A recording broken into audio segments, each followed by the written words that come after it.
What were your just kind of primary takeaways from tonight's game? Just clearly a result that you needed to get. We came out a little flat defensively. Our offensive execution throughout the game was really good. We missed shots early, but we executed well. I thought we moved the ball well. I thought our organization was really good. And then, we went to the zone early in the second quarter. Really just disrupted the rhythm for them. They hit an early three in the zone. We stuck with it. Our guys just continued to play it, and I thought that brought our level of communication up.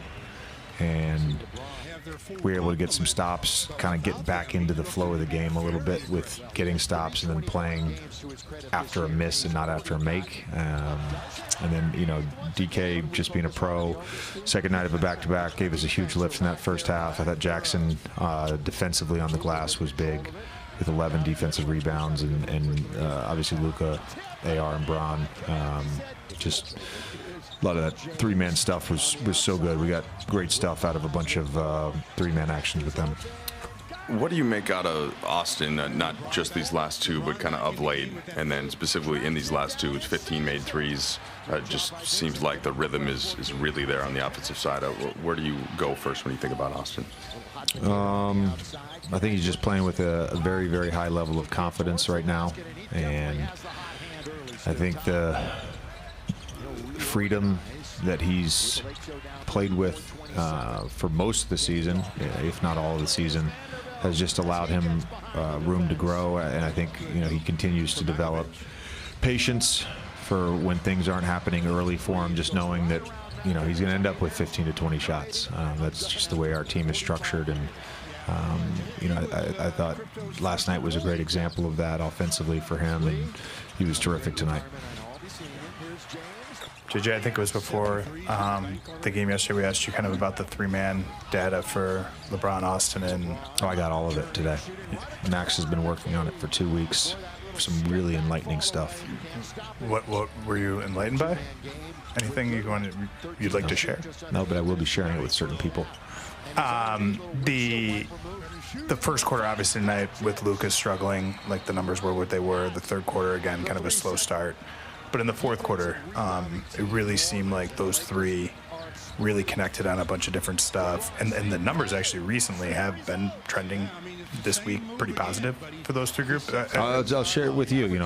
When they're on the court together, we're at the equivalent of the number 7 offense in the league. So, yeah, the offense has not been the problem.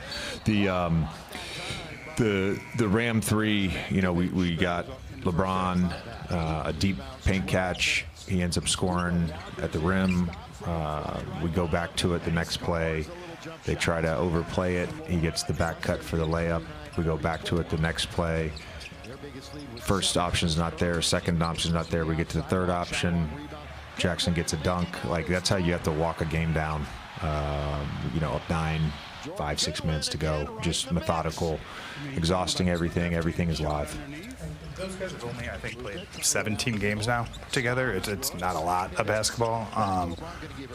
When you saw the data, how much room is there, do you think, for that group to grow between now and whenever the season ends? There's a lot of room to grow. There's a lot of room to grow. Particularly just with, I think, understanding what works for us. That's the biggest thing, what works for us. JJ just mentioned that, he still has a lot of confidence that you can come in and help the team win games and, and put you into spots. Tonight being an example, have you had that conversation directly, or is it just kind of, when your name's called and, go out there and do what you can do? Mainly just when my name's called, just go out there and be me, be ready to shoot. And, my teammates have my back every single time I step on the court. They want me to be aggressive and play like I would do. So, shout out to all my vets. Yeah, first quarter tonight, Alvarado was going off. Team had fell behind a little bit, and you came in and kind of hit a couple of shots in succession. Where did you get that just immediate confidence and kind of stop the run and see if you can get the team on the right foot?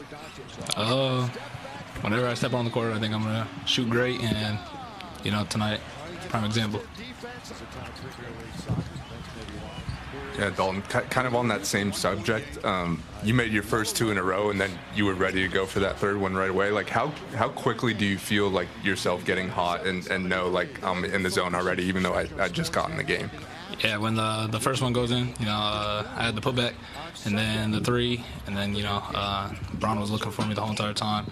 So, Bron and Luka, AR, they make it real easy for you to get open shots and get yourself going. Hey, Dalton, just, being a crowd favorite, right when you get off the bench, the crowd is going excited, you knock a couple down. Just what's that feeling like knowing that, hey, once I make these shots here, the crowd is roaring for me? How does that kind of motivate you for the rest of the game? Yeah, it's real cool that I'm a fan favorite. So, every time I step on the court and hear them chant, try to go put on a show for them. And I think that's what all of us try to go do is just go put on a show for the Lakers. They have a great fan base. Hey Dalton, you got a nice inverted screen action with LeBron, and you were kind of spacing out for them as well. How do you feel your fit around kind of the big three with LeBron, Luka, and Austin in terms of how you fit with them offensively? I think I fit good. Just I'm a shooter, and not only just that, I could go down and create my own shot and attack the rim and also play in the pick and roll with them. So I think I try to just help them as much as I can. Dalton, you talked about just being ready when your name is called. You talk about just your process of staying ready. Have you been able to stay focused throughout the season and being ready when your name is called? It's real simple. I got good vets like Keith to be there. He's been with a lot of rookies. He's been in kind of a similar situation, he told me. And just always making sure you're ready when your name's called and go out there and just be you. Appreciate it. Luka, you had joked after the game last night you felt like you were shooting with your left hand, and you started like that in the first, but you certainly found it, all right? 7 for 9 in the second half. I'm sure that felt good to just see some go down that you're used to seeing. Yeah, that was probably my worst quarter in my life, so I just knew that was a must-win game, so I need to get better at that, so we got to win. That's all that matters. Yeah, for sure. Look, you've been well aware for many years about LeBron James and the greatness. You also mentioned that you had a lot of respect for Austin Reaves playing against him, but what have you seen from him lately? The efficiency, the scoring, the playmaking from Austin? Everything. He's doing everything on the court. He's helping the whole team, so just happy that he's here. He's been doing that since I got here, basically, so I'm happy for him. Only 5 games left now as you hit the road. Tough back-to-back, or at least 2 games in a row at OKC and then Dallas. Where do you guys need to get to on this trip? Yeah, it's going to be 3 tough games, very tough games. So we just got to play with the same energy we play against Houston, and we have a chance. Last one for you, Luka. Is there any part of the game that you focus on the most as you close this stretch now, trying to get into playoff position? Win all games that you can. That's it. Win the game. That's it. Keep it simple. Appreciate it, Luka. Yeah.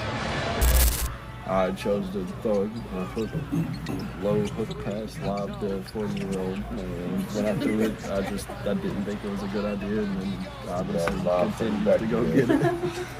I told him on the bench I wish I played with him about 10 years ago, because I would have threw the craziest lob. I would have thrown every lob set me back 3 days. Set it back 3 days. Yeah. Fuck. Everybody gonna be mad at me. Yeah. Last 2. Austin, you just did something that no one's ever done in Laker history. 15 threes in a 2-game span. What does it make you feel when you hear that? It's special. LeBron throws me good passes, Luka throws me good passes, and I just shoot it. I just shoot them with confidence. That's really it, but it's special. Do you ever take a big picture view of things and say, hey, it's been a really good year for me?